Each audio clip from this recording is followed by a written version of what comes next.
Deixa eu compartilhar um pouquinho a palavra de Deus com você. Seu coração está pronto para a palavra? Quantos sabem que nós precisamos da palavra? Amém? Nós precisamos de uma boa dieta, né? Sim ou não?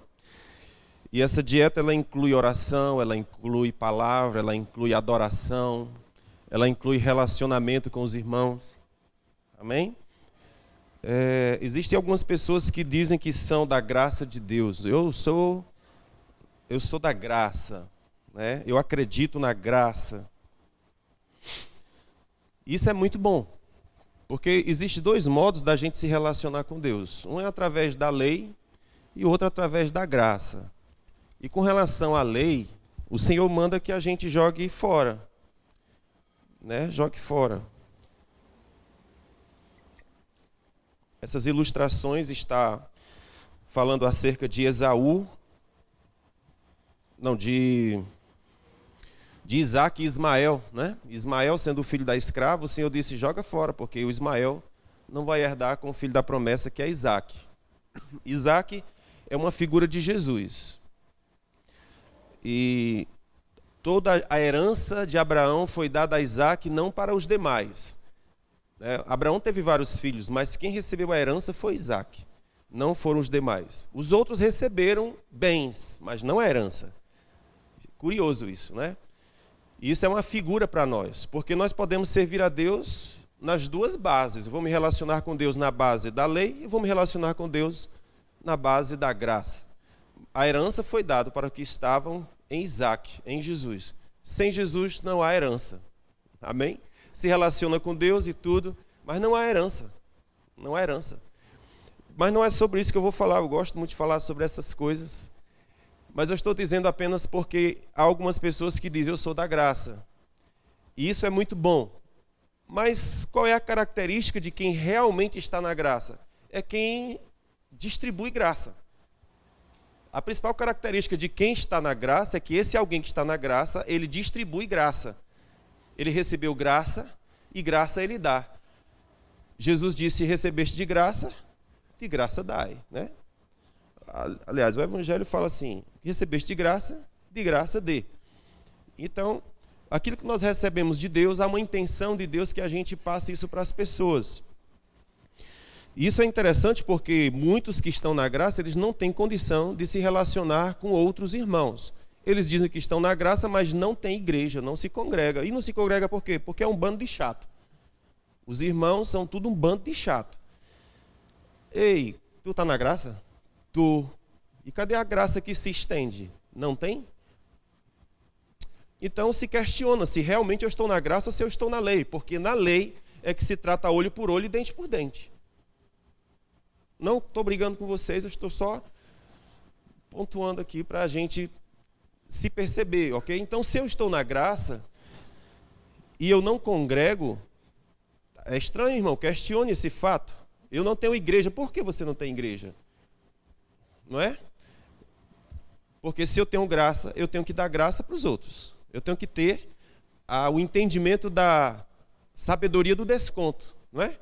Eu não vou tratar as pessoas olho por olho, dente por dente. Você me fez mal, eu te dou mal de volta. Então a gente paga tudo na mesma moeda. Jesus não disse que é assim. Ele disse que se alguém tomou de você uma capa, uma blusa, dê a capa também. Toma aí, cara. Aí, leva aqui minha capa também. Não leve só a blusa, não. Ele não está tomando, ele não despediu, não. Ele disse que tomou. Ele disse, não, só um pouquinho, pega mais. Sabe, pessoas que fazem isso, elas só fazem isso porque sabem que a sua provisão vem do Senhor. Você está me tomando uma camisa? Estou. Leva a capa, filho.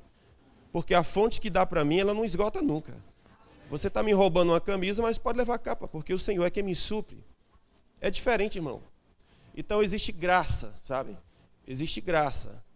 Eu não sei, a pregação está pegando outro rumo, eu não queria. Deus me perdoe, Senhor, o Espírito Santo me ajude aqui. Eu não queria fugir aqui do que a gente se propôs encerrar hoje. Enfim. Às vezes é difícil, amados. Às vezes é difícil. Mas vocês compreendem isso aqui, gente, por favor. Amém? A irmã Leoneide me repreendeu hoje de manhã, obrigado. Ela me deu uma repreensão maravilhosa, depois eu vou pedir para ela ouvir de novo. Aliás, para ela falar de novo. Porque eu não me calei enquanto ela falava, e é bom você se calar enquanto alguém te repreende, sim ou não? Amém? E ela me deu uma repreensão e um exemplo maravilhoso. Ela disse que tinha uma pregadora importante numa igreja, e alguém passou por ela e trombou no ombro da pregadora, e alguém que estava do lado comentou e disse assim: que mulher estúpida. Sequer parou para cumprimentar a nossa pregadora convidada e sequer foi gentil com ela, trombou e simplesmente passou. Que ridículo. Aí a mulher disse: é minha irmã. Glória a Deus. Diga, isso resolve muita coisa. Sim ou não, gente? Meu Deus, obrigado, irmão. Isso resolve muita coisa. Por que ela trombou em você e nem deu piti? É minha irmã. Amém? Será que você entendeu o que eu estou falando aqui? Trombaram em você? É tua irmã. É normal isso acontecer. Amém? Não tem que ficar dizendo: me perdoe, me desculpe, se abaixo, né? Enfim, será que eu te ofendi? Meu Deus, eu não vou dormir hoje porque talvez eu te ofendi, porque eu não posso não ter falado com fulano. Gente, isso é frescura, sim ou não? Isso é frescura, isso é piti, isso é cor de gente, não tem o que fazer. Falando nisso, a nossa proposta hoje é a gente encerrar processos. E nós vamos falar sobre o modo de Deus produzir pão. Amém? Diga comigo: o modo de Deus produzir pão. Só para refrescar a sua memória, nós já falamos sobre os processos, no sentido da lei do esforço e da dificuldade. Citamos aquele exemplo da borboletinha que estava se espremendo para sair do casulo, né? E alguém foi lá e cortou. E quando cortou, a borboletinha saiu, mas ela saiu aleijada, não conseguiu mais voar, porque ela precisava de quê? De muito esforço para sair do casulo, porque depois ela alçaria voos muito altos e distantes, né? Que antes seria impossível a lagarta, porque ela era só uma lagarta. Para ela se transformar em borboleta, ela teve muito esforço e muita dificuldade para tornar os seus braços potentes, né? Suas asas potentes, para ela alçar voos altos. Então, esse é um primeiro nível dos processos. É o processo que envolve esforço e dificuldade. Então, quando nós estamos passando por processos de esforço, que exige de nós esforço para vencer as dificuldades, existem pessoas caridosas que vão dizer: vou tirar o fardo. Tire o fardo e veja que você vai transformar aquele ser humano num ser humano fraco, incompetente, incapaz. Diga comigo: nós viemos não para receber herança, mas para deixar herança. Eu vi essa frase naquele rapazinho que eu não sei o nome ainda, mas ele tem um canal não sei onde é também. Mas ele tem vídeos extraordinários falando sobre motivação e eu gosto demais. Falei isso quarta-feira aqui no nosso culto de ensino. Né? Ele tem uns vídeos muito loucos. Então, quando ele começa os vídeos com a pasada na cabeça, e ele diz: se você leva pasada na cabeça e se por acaso as portas se fecham para você, e aí vem um carro e atropela, e ele cai em cima da porta, mas eu não sei o que, de repente é jogado em cima de umas telhas, quebra as telhas, e ele disse: se levanta. Mas se alguém te enterrou vivo, aí o cara se levanta da sepultura, e se alguém tocou fogo em você, não sei o que. E assim é os vídeos dele, né? E numa dessas diz assim: você não nasceu para receber herança, você nasceu para deixar a herança. Irmãos, eu gosto muito disso, sabe? Porque espírito de mendicância é do inferno, vem direitinho do cão. Espírito de mendicância, me dá, me dá, me dá. É um espírito de mendicância. Me dá, me dá, me dá, me dá. Você não nasceu para me dar, me dá. Isso é o espírito sanguessuga que está escrito em Provérbios. A sanguessuga nunca vai estar satisfeita. Ela sempre vai querer mais e mais e mais. É que nem areia de cemitério. Tanto quanto você enterre, tanto quanto ela vai comer e não vai ficar satisfeita. Me dê mais defunto. Né? Existem pessoas assim. Então, enquanto elas não matam os outros, enquanto elas não sufocam. Eu estava falando com uma irmã essa semana. E ela disse: pastor, eu estou sem força para ir para a igreja. Eu disse: venha bolando.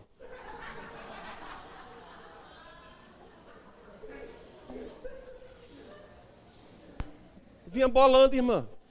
Se deite no chão e vá assim, ó. Você chegar aqui na porta da igreja, tem 2 diáconos fortes lá. Bota você para dentro.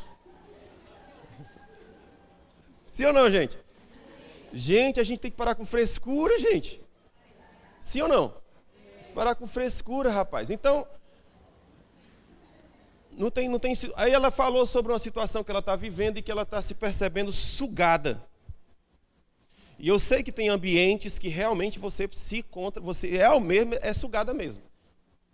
Existem pessoas tão opressoras que elas sugam todas as energias que você tem.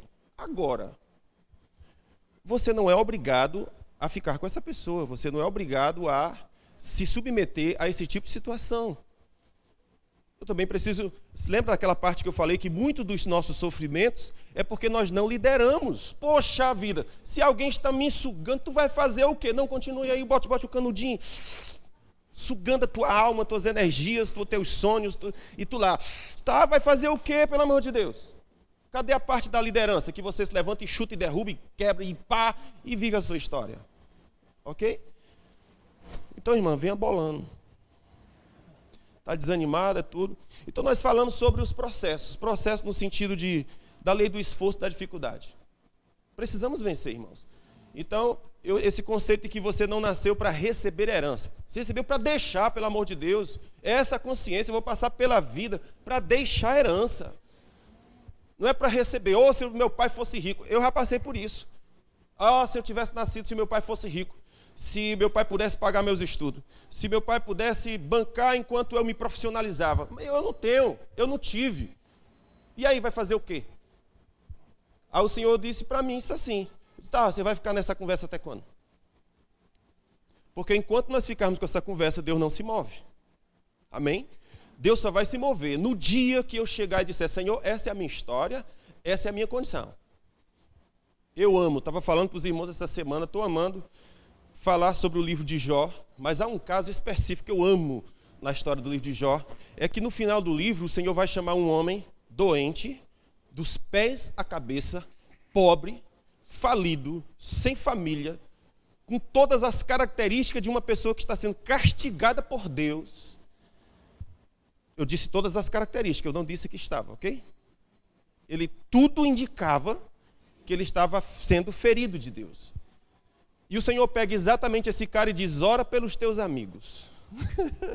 Isso é bom demais para mim, porque eu estou vendo Deus pegar uma pessoa absolutamente inadequada, absolutamente imprópria, porque nós queríamos que a pessoa que ore por nós seja educada, gentil, bonita, rica, bem-sucedida, boa família, boa linhagem, Deus na terra. Esse aí eu quero que ore por mim. Mas e se fosse um leproso? E se fosse um leproso? Porque era o caso de Jó. A lepra consumindo do pé à cabeça. E o Senhor dizendo, ora pelos teus amigos, senão eu vou lascar com eles. O milagre de Deus veio de onde você não imaginava. A riqueza e a sabedoria de Deus estava escondida num lugar onde ninguém conseguia ver, a não ser que Deus dissesse, ali há riqueza. Porque Deus olha para um deserto e diz, eu estou vendo um pomar.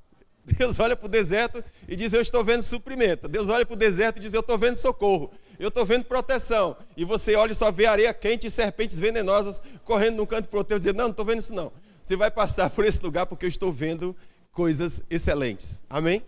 Então nós falamos dos processos que vêm na nossa vida, mas naquele sentido de romper e vencer, a partir do esforço para vencer as dificuldades. Processos, a gente precisa identificar eles. Depois nós falamos dos processos cirúrgicos de Deus, como Deus lidando com o nosso mundo interior, trazendo cura para o nosso mundo interior.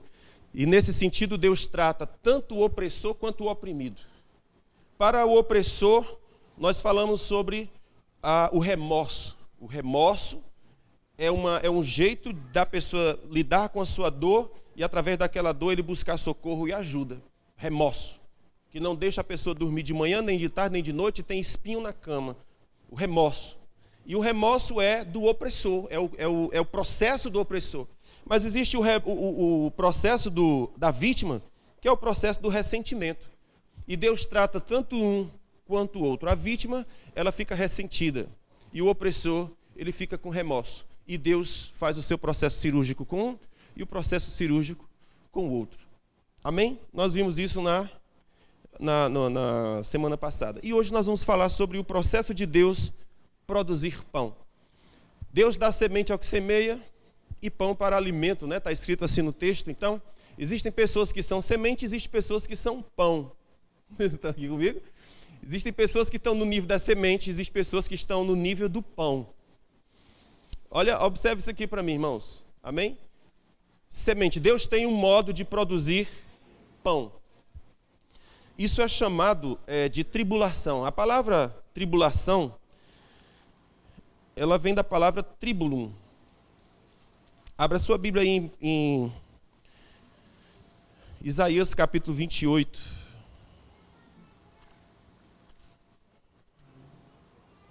Deus tem um processo de produzir pão. Glória a Deus. Eu sou filho de Deus. Isaías 28, versículo 27. Esse texto é muito lindo.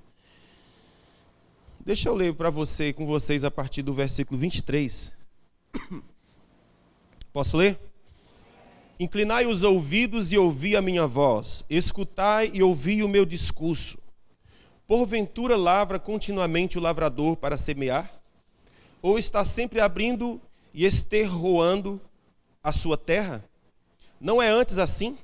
Quando já tem nivelado a sua superfície, então espalha a nigela, semeia o cominho, lança o trigo, a eito, a cevada no lugar determinado e a espelta na margem, pois o seu Deus o instrui devidamente e o ensina. Diga comigo, pois o seu Deus o instrui devidamente e o ensina. Aí ele diz, porque a nigela não se trilha com instrumento de trilhar, nem sobre o cominho passa a roda de carro. Mas a nigela é debulhada com uma vara e o cominho com um pau.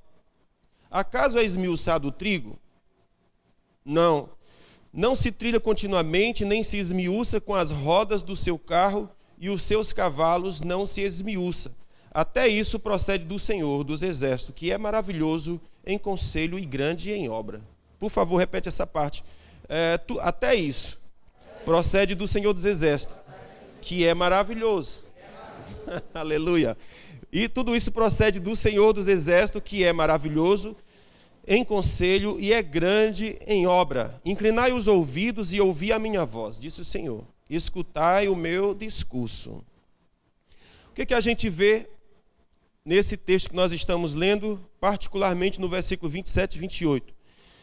Ele diz, porque a nigela, que é uma semente, que é um grão, não se trilha com instrumento de trilhar, nem sobre o cominho passa a roda de carro.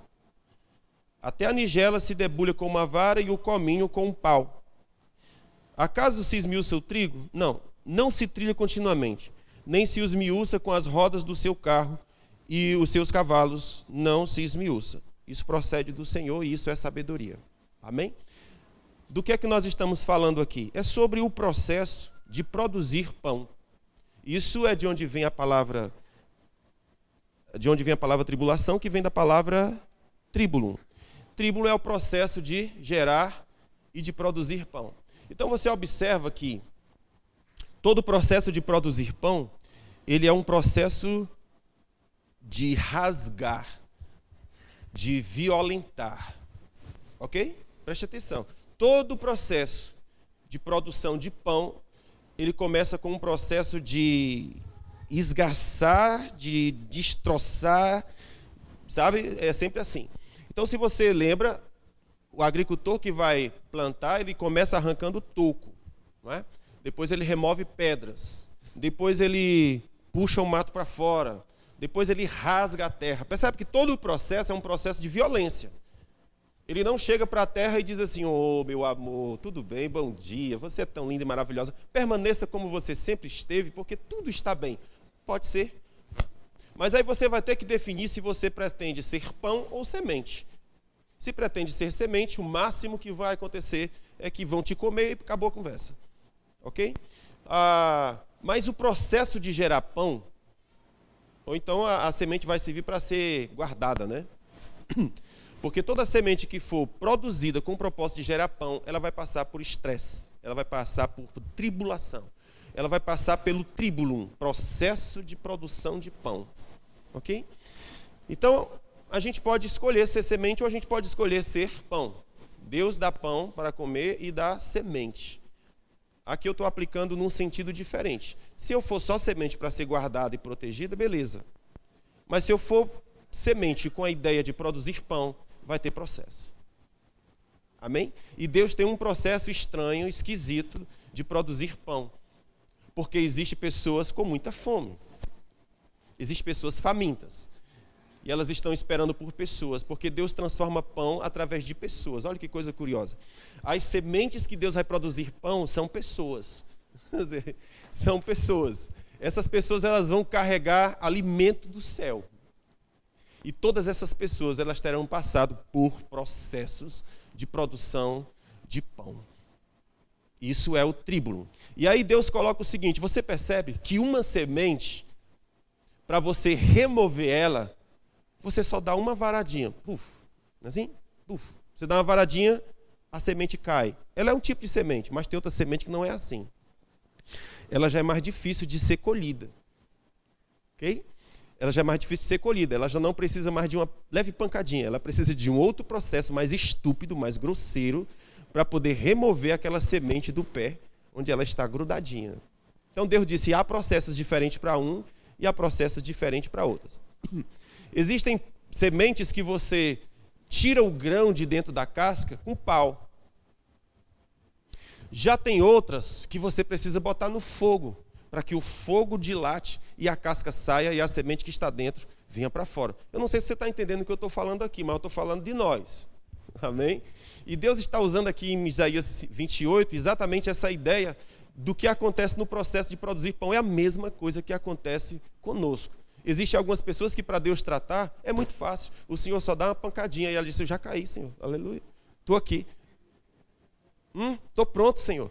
Ai, que coisa linda, né? Lembra que o texto que nós começamos, o Senhor disse, dá ouvido à minha voz. Então tem pessoas que o Senhor fala, é só uma pancadinha, ela já cai. E ela diz, Senhor, eu estou pronta. Pode produzir o pão.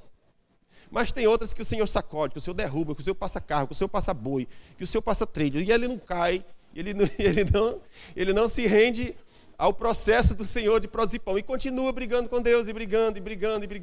Eu digo, beleza, mas uma coisa que eu aprendo é que Deus não desiste, amém, irmãos? Deus ele não desiste. A gente pode morrer, e é a gente morrendo, agonizando, e Deus diz, eu acredito que você ainda vai viver seu chamado. Eu acredito que eu ainda vou tirar pão de você, rapaz. Né?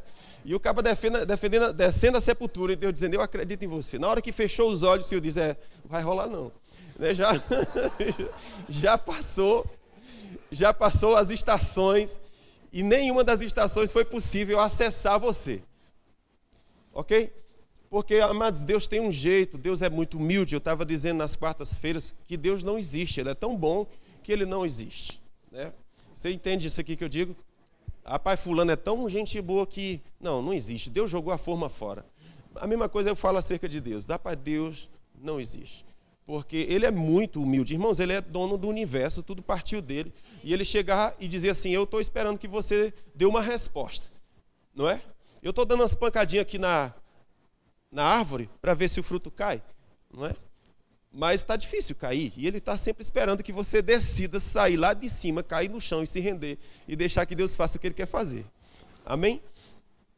Então fala para mim, tem um processo de produzir pão.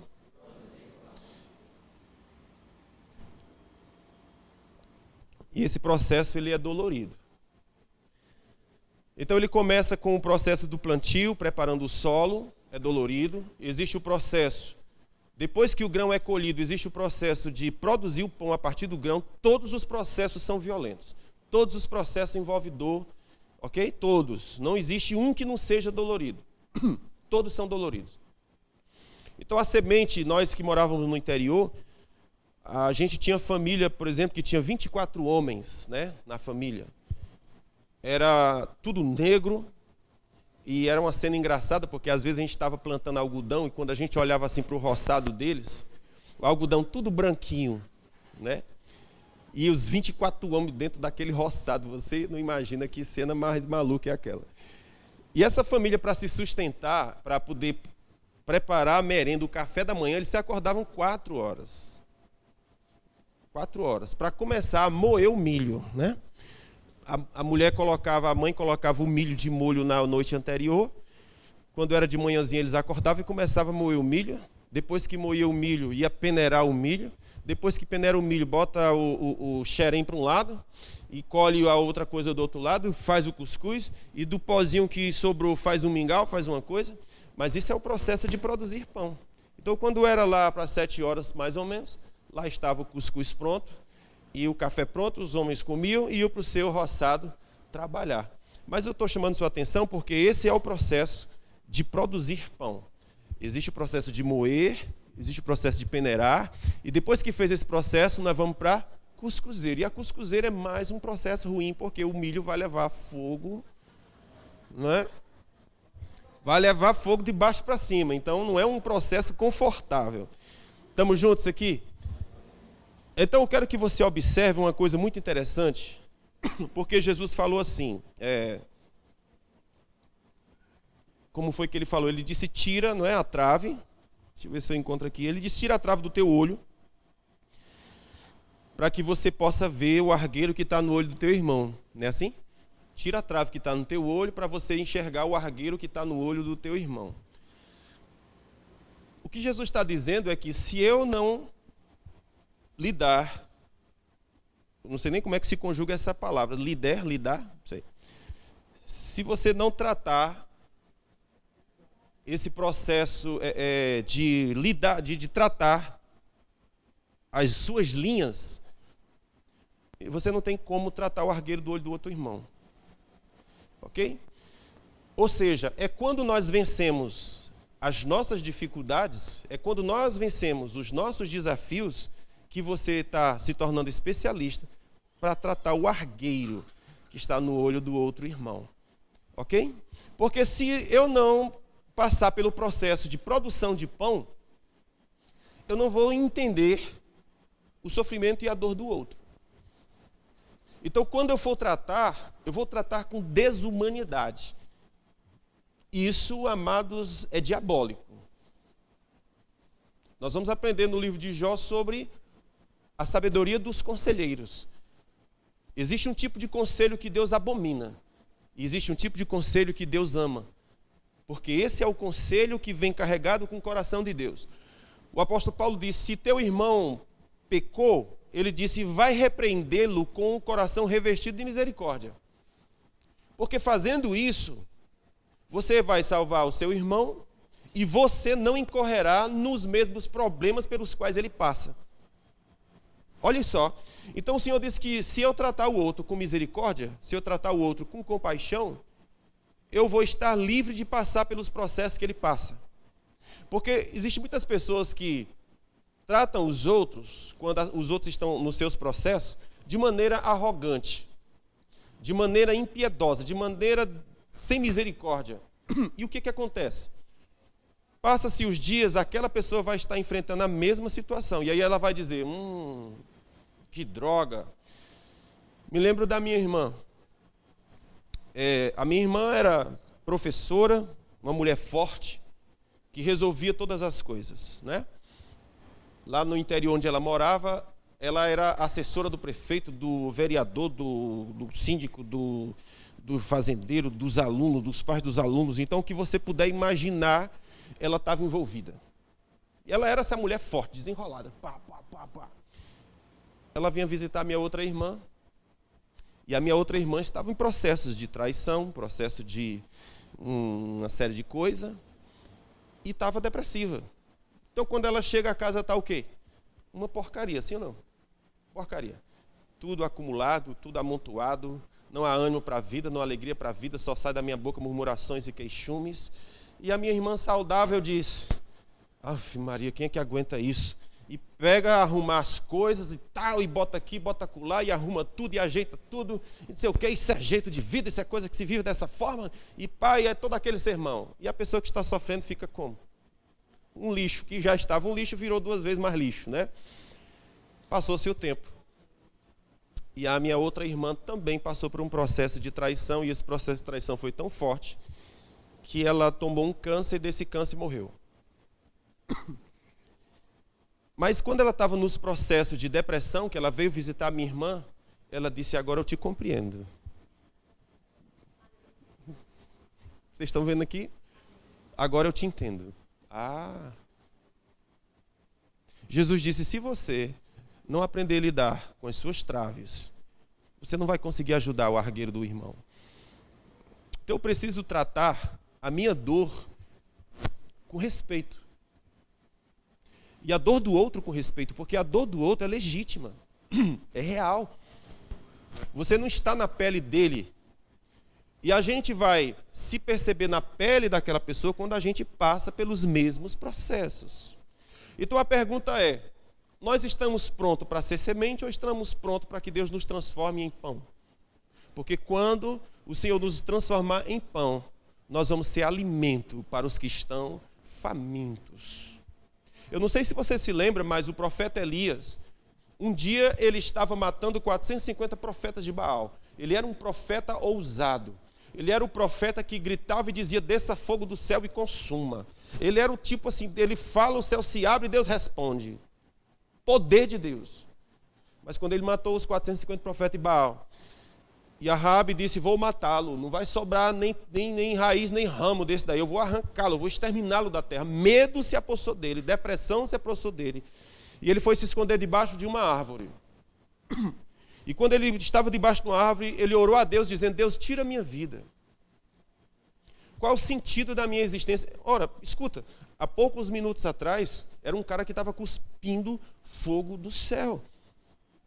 Era um cara que estava com uma convicção e uma fé tão monstruosa que ele gritava e Deus derramava fogo, irmão. Era ele falar e Deus respondia. Ele estava no nível em Deus assim absurdo, mas logo em seguida ele estava no pó. E dizendo a Deus, tira a minha vida porque eu não vejo mais sentido nela. Deus tem processos, irmãos. Quando ele estava nessa situação, o que Deus mandou para ele? Um anjo. E o anjo trazia pão e vinho. E disse, levante-se e coma. Irmãos, Deus deseja que nós nos tornemos pão. Amém? Pão. Por favor, ouça o que eu estou te falando. Hoje é culto de Santa Ceia. Deus tem a ideia de que nós nos tornemos pão. O depressivo, o angustiado, o aflito, ele estava desejando sua morte e o Senhor envia um anjo. E o anjo trouxe pão e vinho. E o anjo disse, levante-se e coma. Levante-se e coma.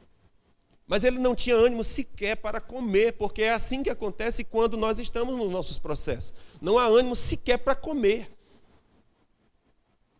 E o anjo disse, coma. E depois de uma certa insistência, o homem se levantou e comeu. E a Bíblia fala que, por meio daquele alimento, ele andou 40 dias e 40 noites, só com aquele alimento. Gente, tempo de fartio. Deus envia pão, que vai sustentá-lo por dias e noites. Uma única alimentação. Porque como a irmã disse, eu não tenho coragem de ir para a igreja. Eu disse, venha bolando, venha bolando. Porque se você ouvir, se você pegar um alimento que seja, uma porção que seja, uma palavra que seja, ela sustenta teu espírito por 40 dias e 40 noites, debaixo do cuidado do Senhor. Então escute, eu posso ser semente ou eu posso ser pão, mas se eu decido ser pão, tem um processo para ser pão. E a primeira coisa que Jesus falou foi, você precisa trabalhar as suas traves que estão nos seus olhos para você enxergar o argueiro que está no olho do outro. Então a tua dor, ela deve ter sido maior do que a dor daquele que você está curando. A gente, no nosso processo pastoral, eu e minha esposa, a gente lida com muitas coisas de muita gente, tanto da igreja quanto fora da igreja. E uma vez, esses dias mesmo, a minha esposa estava orando ao Senhor e perguntando: Senhor, isso está certo? Isso está certo? A gente lidar com os conflitos, com os problemas, com as dores das pessoas, porque, amados, vou ser franco para vocês. Vocês sabem que eu lutei muito tempo para não ser pastor, né? Lutei muito tempo, eu não queria cair da árvore, né? Deus batia, eu disse: não, Senhor, tô seguro. E Deus batia e eu: não. Mas houve uma vez que ele conseguiu, né? E deu certo, viramos pastor. Mas depois que viramos pastor, eu disse para Deus duas coisas: eu não quero, Senhor. Eu não quero expulsar demônio e eu não quero cuidar de família.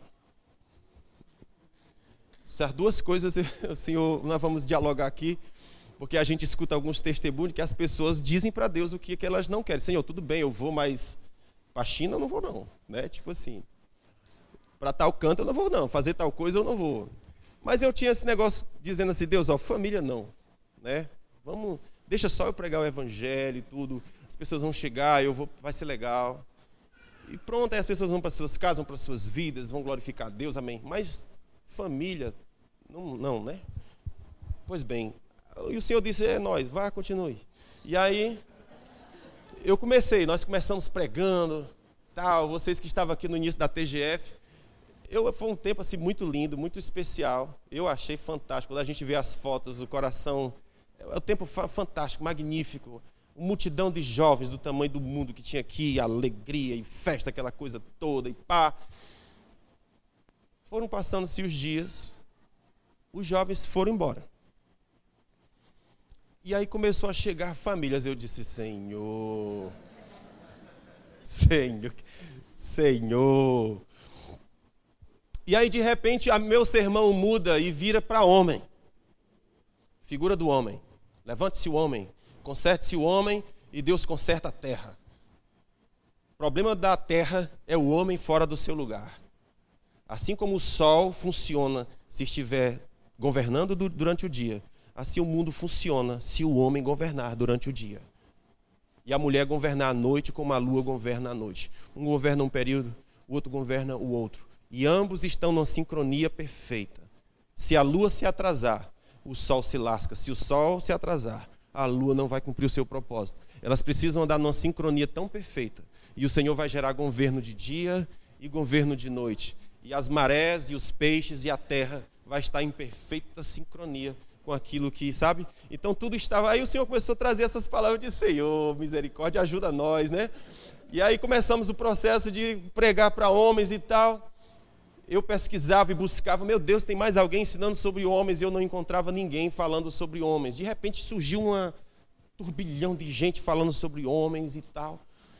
Mas eu percebia muita psicologia, eu percebia muita psicanálise, muita, sabe, eu acho que não é por aí. Nós precisamos de homens restaurados como pastores, nós precisamos de homens restaurados como homens de Deus, nós precisamos de Adão, que mora no Éden, céu aberto, e Deus entrega para ele a palavra de comando para a sua família, não é? E a Eva pega junto com relação àquilo. Nós temos uma visão para a nossa família, nós sabemos o que Deus quer com a nossa família, vamos... Enfim, começamos assim. E de repente, lá vem família. E as famílias começam a chegar na igreja, e aí, esse processo... Temos jovens, está aumentando, aqui as crianças estão chegando, e certamente virão outros jovens, mas de repente a coisa mudou e virou para a família. E eu disse: mas Senhor, tu lembra não que a gente conversou, né, e tal... E aí começa a família a chamar para cá, a família a chamar para lá, a família a chamar para aquele outro canto. Fui ministrar em Ubajara. Isso quer dizer que já acabou, gente. Fui ministrar em Ubajara. Era para pregar sobre um assunto, mas quando eu comecei o assunto, família, quinta, sexta, sábado e domingo. Disse a primeira frase. Pegou família. Foi do início ao fim. Eu envergonhado e pedindo desculpa, pastor, desculpa, cara, eu vim pregar sobre outro assunto, mas... E a igreja dizendo: vai lá, não sei o quê, e pá, isso, ei, aí Mas havia uma graça e uma unção tão linda sobre aquilo. Eu sei que as famílias foram tão abençoadas ali. E nesses dias a minha esposa estava falando com Deus e perguntando: Senhor, está certo a gente se meter no problema, no assunto e na vida e na intimidade das pessoas? Porque é difícil você abrir sua intimidade, é difícil você rasgar o coração e falar das suas verdades, né? E aí nessa mesma noite o Senhor mostrou para ela como se fosse uma mesa e vários objetos pequenos sobre a mesa, e eu e ela organizando os objetos.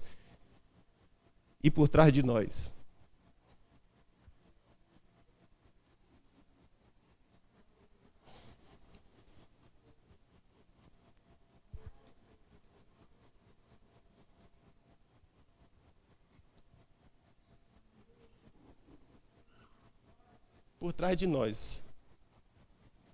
havia um ser.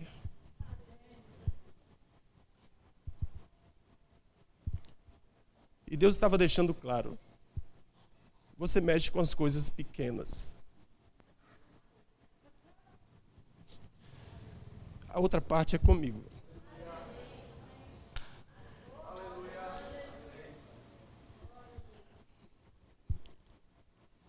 E eu sei que não é nenhuma habilidade nossa. Desde o início que a gente começou a igreja, a nossa fala para o Senhor é: nós não sabemos fazer. E ainda hoje é a mesma angústia. Eu digo: Senhor, não sei ser pastor. Há tantas necessidades, há tantos conflitos, há tantos sonhos, há tanta gente boa no nosso meio. E a gente não sabe como fazê-los avançar, como fazê-los crescer, como fazê-los entrar nos seus ministérios. Então, literalmente, a gente não sabe cuidar de família. Mas o que o Senhor mostrou foi isso. Você mexe com os objetos pequenos, como se você fosse advogado, lidando com causas. Mas há um advogado maior por trás. E enquanto a gente lida com coisas pequenas, Deus vai entrando em processos e curando pessoas. Isso não tem nada a ver com a gente. Então Deus tem feito essas coisas de modo que as dores das pessoas são reais e Deus cumpre o seu evangelho dizendo: eu vim para abrir vista aos cegos, eu vim para libertar o oprimido, eu vim para tirar a opressão de sobre, eu vim para trocar, para tirar a grinalda de luto e colocar coroa. Né? Esse é o processo do evangelho. Eu vim tirar você do charco imundo de lodo e pôr num outro lugar, numa rocha firme. Então esse é o processo que o evangelho faz. E de uma maneira que a gente não sabe como Deus faz. Porque não é habilidade. Não é algo que nós estudamos, aprendemos e fizemos. É algo que a gente obedece ao Senhor, Ele vem e cumpre a sua vontade. Então nesses processos, irmãos, de gerar pão, vai existir dor. E Jesus disse então: trata primeiro a tua trave. Porque é o que nós não queremos. Nós não queremos tratar nossas traves. Né? Nós não queremos. Quando o processo vem para nós, a gente pula. Não, cuidar dos outros é nós. Tá, mas as tuas traves. E os teus processos. O que você já venceu? O que foi que você já venceu? Nós estamos vivendo, já falei para vocês isso, um problema na nossa era, porque nós temos muitos especialistas em tudo, não é? Mas são especialistas de gabinete. São especialistas que se assentam, abrem o livro, vê a pesquisa e vê a estatística. Nesse período da pandemia que nós vivemos, um monte de especialista dizendo um monte de asneiras e tal, e as pessoas que estavam cuidando dos pacientes dizendo: não é assim, é assim, é assim. E os especialistas dizendo: não, não. Tu já salvou quantos especialistas? Nenhum. Então o que é que tu sabe sobre esse assunto? Não, eu sei o que eu estudei, a estatística que eu vi. Sabe? Esse é o universo de especialistas que nós estamos vivendo. Deus não está buscando especialistas. Deus está buscando pessoas de carne e osso que sofreu e venceu. E agora pode ser alimento de Deus na vida de alguém.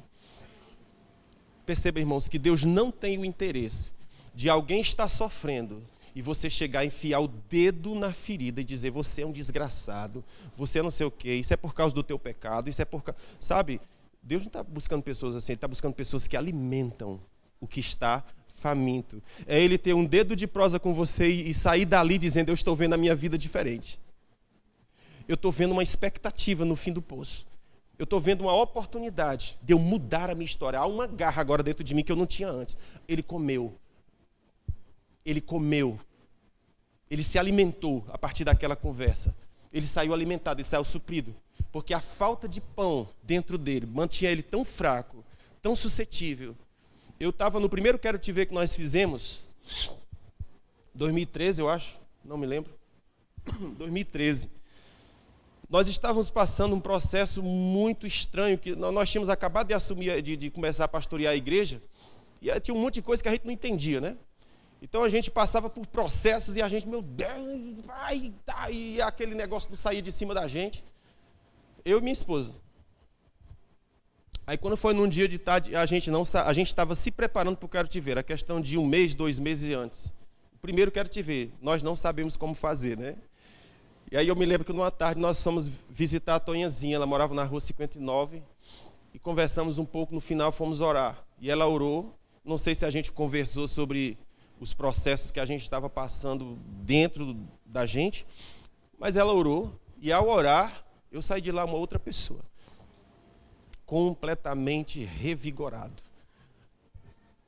E quando a gente começou o Quero Te Ver, primeiro dia, os meninos desceram do carro, havia uma fileira de cadeira assim, e nós passamos, meu Deus do céu, os irmãos já estavam sentados, eu passei, me arrepiava do pé à cabeça, de gente do céu, nós nem começamos, a gente só botou as cadeiras, e as pessoas se sentaram, e a presença de Deus já estava tão forte. Agora, por que que aquilo aconteceu, irmãos? Porque meses antes o Senhor estava produzindo pão. Meses antes o Senhor estava produzindo pão. O apóstolo Paulo disse, eu sinto dores de parto por vós, até que Cristo seja formado em vós. Então não existirá novo nascimento, não existirá salvação, sem processo de produção de pão. A pergunta é, se nós estamos dispostos a deixar que Deus faça, que Deus produza pão entre nós. Amém? Que nos faça pão que alimente os outros. Porque se a gente disser, pai, eu quero ser pão que alimente, pode ter certeza virá processo, irmãos. E nesses processos você mesmo não vai se entender. Vai ser parecido com a grávida, que sente vontade de comer coisas estranhas. Né? A nossa nova grávida agora, né, Kelly, aplaudam aí, ó.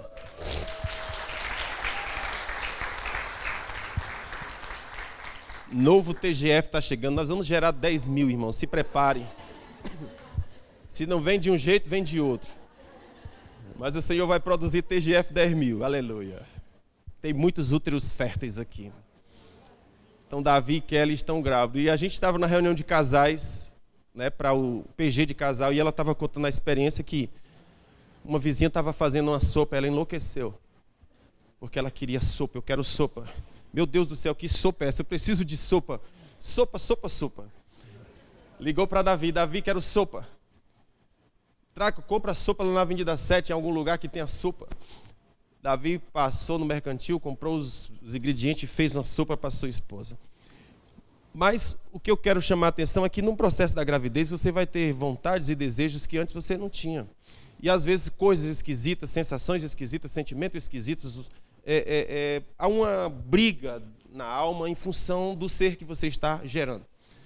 Na vida espiritual, do mesmo jeito, Paulo disse, eu estou sentindo dores de parto. São homens que têm úteros, mas é úteros espirituais, amém? Por favor, não confunda, porque tem um monte de homem querendo ter útero agora. Não estou falando disso, mas há útero no espírito. Há útero no espírito. O profeta Isaías fala, por acaso eu que faço o útero, também não farei nascer? E quando ele fala nesse sentido, ele está falando com uma nação, não é com uma mulher. Há um útero no espírito para gerar o que Deus quer gerar. E quando nós estamos gerando algo em Deus, processos vêm. Agora, quando os processos vêm e nós não discernimos que é processo de produção de pão, a gente se desespera e diz, eu não preciso passar por isso. Eu não tenho necessidade de passar por isso. E daí tem pessoas que estão cuidando de um departamento na igreja e dizem, eu não quero mais cuidar disso, e se abre mão disso, e abre mão daquilo, E ela acha que está fazendo o quê? Ela voltou para a estaca zero de novo. Sabe, nós aprendemos uma lei, né, a lei do deserto.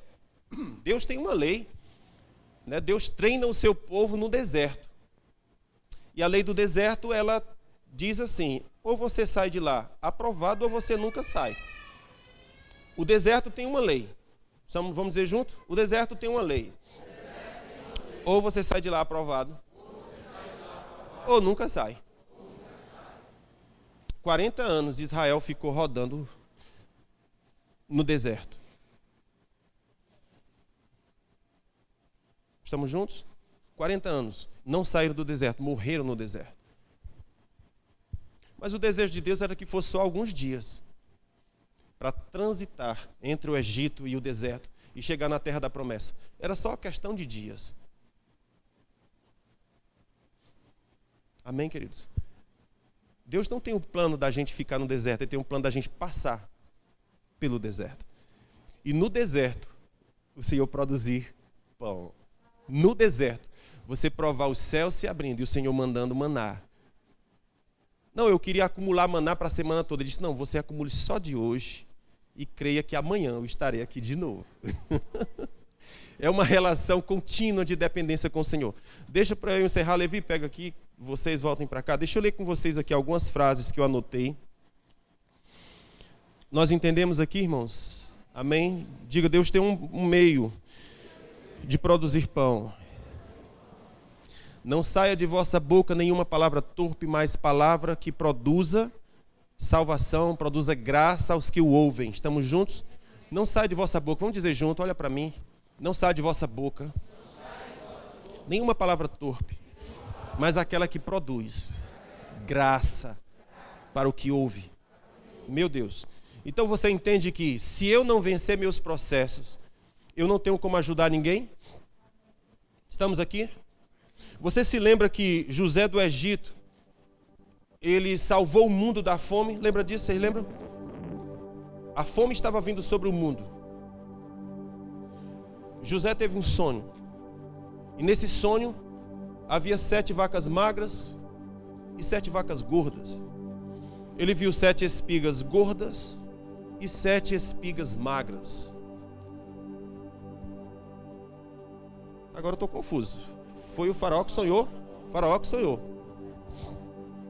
O faraó que sonhou. E o faraó não tinha intérprete que conseguisse dizer o significado do sonho, não é assim? Então disseram, tem um camarada que interpreta sonho aqui. O nome dele é José. Chamaram José. José chega na presença de Faraó e diz, é simples, rei, o sentido desse sonho. 7 vacas gordas são 7 anos de muita abundância e de muita prosperidade. As 7 espigas gordas são 7 anos de muita abundância e de muita prosperidade. E as 7 vacas magras e as 7 espigas gordas, ele disse, são 7 dias de dificuldade, de fome, de provação. 7 anos. São 7 anos de tribulação, de dificuldade, de desespero sobre a terra. Esse é o sentido. Aí ele dá um conselho. José dá um conselho. Ele disse, separe um homem que seja um bom administrador, que consiga durante o tempo de abundância guardar para o tempo da escassez. O faraó, que não é bobo nem nada, disse, está diante de mim a pessoa que fará tal coisa. Então o José saiu da prisão para se tornar o governador do Egito. Eu quero chamar aqui a atenção para um detalhe. É que ainda é assim hoje. Períodos de abundâncias e de fartura e de facilidade. É um período para acumular. Durante muitas vezes aqui eu estava pregando no início da igreja e eu dizia, aproveitem o que nós estamos vivendo hoje. Aproveite isso aqui. Deus está derramando algo. Deus está fazendo algo. Aproveite esse tempo. Cresça no Senhor, se fortaleça no Senhor, porque esse tempo é único, é especial esse tempo que nós estamos vivendo.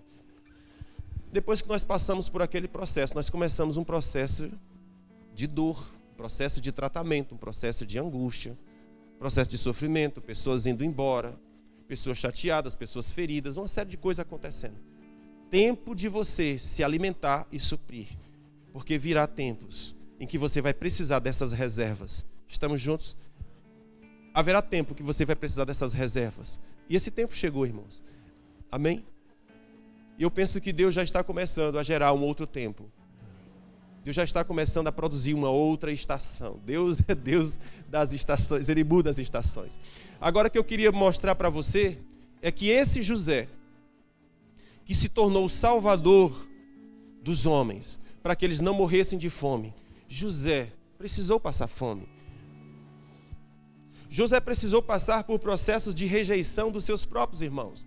Ele contou os seus sonhos para os seus irmãos e para a sua família, e eles o rejeitaram. Diz: não queremos você. E expulsaram José, não quiseram José, mataram José, bateram José, mentiram acerca de José. E José se achou nu no fundo de um poço. Curiosamente, o pai havia feito uma capa para ele. E essa capa provocou inveja nos seus irmãos. Você compreende isso aqui? Capa que Deus te dá produz inveja naqueles que decidiram ser semente. Não, eu só quero ser semente. Eu não quero passar por processo de produção de pão. Eu só quero ser semente. Os que são semente vão sentir inveja dos que disseram: Senhor, eu quero ser pão. Quero ser consumido por ti. Quero alimentar pessoas que estão famintas. O Senhor pode me derrubar da árvore, porque eu vou cair com gosto. Foi batido em José, José caiu. Os irmãos rejeitaram, o pai fez uma capa para ele. E dentro de pouco tempo, aquele que era o filho predileto, ele foi achado nu dentro de um buraco. Sem pai, sem irmãos, sem nada. Você consegue ver uma figura do Jó aí? No fundo do poço. E do fundo do poço ele saiu e foi nu naquela expedição de comerciantes. E foi bater na casa de Potifar. Quando ele começou a administrar a casa de Potifar, a casa prosperou. Mentiram contra ele. E ele foi parar na prisão por causa de algo que não havia cometido. Mas o curioso é que quanto mais batiam em José, tanto mais ele se aproximava do trono. O que eu quero que você perceba é isso. Estamos juntos? Às vezes está no conforto de casa, está no conforto do meu marido, no conforto dos meus filhos, no conforto da minha esposa, no conforto da minha profissão, do meu dinheiro. É bom demais. Mas quando Deus empurra para o processo de produção de pão, talvez não seja confortável. O detalhe é que quanto mais batem, quanto mais perseguem, quanto mais dizem contra, tanto mais você vai se aproximando do trono. Porque Deus tem um projeto. Deus tem um projeto, Deus tem um propósito, irmão. E como disse o Jó, ele disse assim: eu aprendi uma coisa acerca de Deus, é que Ele nunca perde, Ele sempre vence. Então os processos dizem: eu vou matar você. Mas a sabedoria de Deus confunde a sabedoria da terra. Você lembra? Quanto mais Jesus se aproximava da cruz, mais o diabo dizia: é nós, venci, vou quebrar ele, vou acabar com ele. Mas o diabo não sabia que na morte de Jesus estava a derrota dele e a vitória dos crentes. Ou seja, a sabedoria de Deus confunde. Quanto mais batiam em José, tanto mais José se aproximava do trono. Será que você consegue crer nisso? Que há um processo de produção de pão? E esse processo de produção de pão é porque há nações clamando por alimento. Mas esse alimento não existirá se não passar pelo processo da trituração, se não passar pelo processo da peneira, se não passar pelo processo do fogo, se a fé não for aperfeiçoada. Porque quando alguém que foi aperfeiçoado por Deus fala, alimento sai da sua boca. Alimento sai da sua boca. Ele fala de algo, de coisas que ele venceu e experimentou em Deus, e aquilo ativa pessoas. Aquilo identifica pessoas, aquilo levanta pessoas por dentro. Glória a Deus. Então lembre-se do processo de José. Deus está produzindo pão. O irmão Wigglesworth, ele disse assim: grande fé provém de grandes provações. Amém? Escute isso aqui: grande fé provém de grandes provações. Ele disse mais: grandes vitórias provém de grandes batalhas. Vamos juntos? Grande fé provém de grandes provações. Grandes vitórias provém de grandes batalhas. Amém. O irmão Reagan disse assim: é bom lembrar-nos de que algumas das nossas provações mais difíceis são o modo de Deus nos levar para uma posição de maior profundidade nele. Aleluia. Vou repetir isso aqui. É bom a gente se lembrar de que algumas das nossas provações mais difíceis são o modo de Deus nos levar para uma posição de maior proximidade dele. Então, grandes provações, grande fé. Grandes vitórias, grandes batalhas. Provações difíceis é o modo de Deus nos levar para mais próximo, para uma posição de mais proximidade dele. Olhe isso.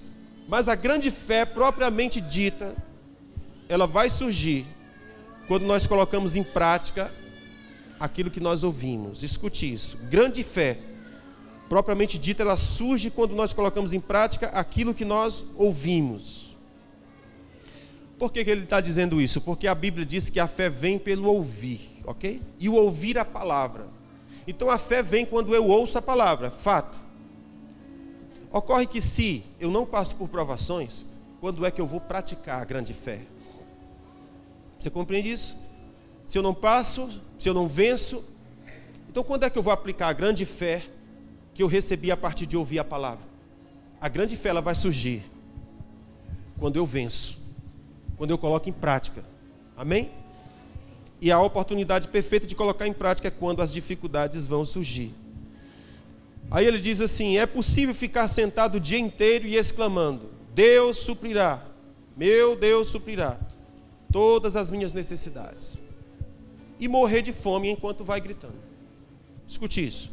É possível ficar sentado o dia inteiro e exclamando: meu Deus suprirá todas as minhas necessidades, e morrer de fome enquanto vai gritando essas palavras.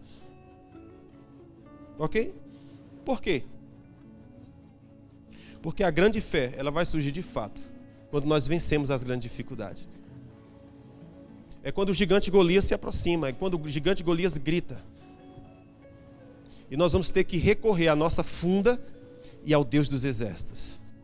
Olha isso, é só uma funda, não é uma bazuca, não é um canhão, não é uma bomba atômica. Não, ele disse é uma baladeira. Por quê? Porque a vitória de fato virá do Senhor dos exércitos. Eu só tenho uma baladeira e uma pedrinha. Mas a minha fé está no Senhor dos exércitos. Eu vou contra ti em nome do Senhor dos exércitos. Então o gigante uiva de um lado e você diz: vou pegar minha baladeira no nome do Senhor dos exércitos e vou contra ti. Então é possível ficar sentado o dia inteiro dizendo Deus suprirá e morrer de fome enquanto grita. Aí ele diz assim: eu tenho dó das pessoas que nunca tiveram essas experiências espirituais. Algumas estão dirigindo carros de luxo, vivendo suntuosamente, imaginando estou vivendo pela fé. E não estão vivendo pela fé, assim como eu não sou astronauta. Ele diz. Ok? Então nem sempre estar vivendo suntuosamente significa dizer que eu estou vivendo pela fé, ou desfrutando daquilo que eu venci e arrebentei pela fé. Glória a Deus.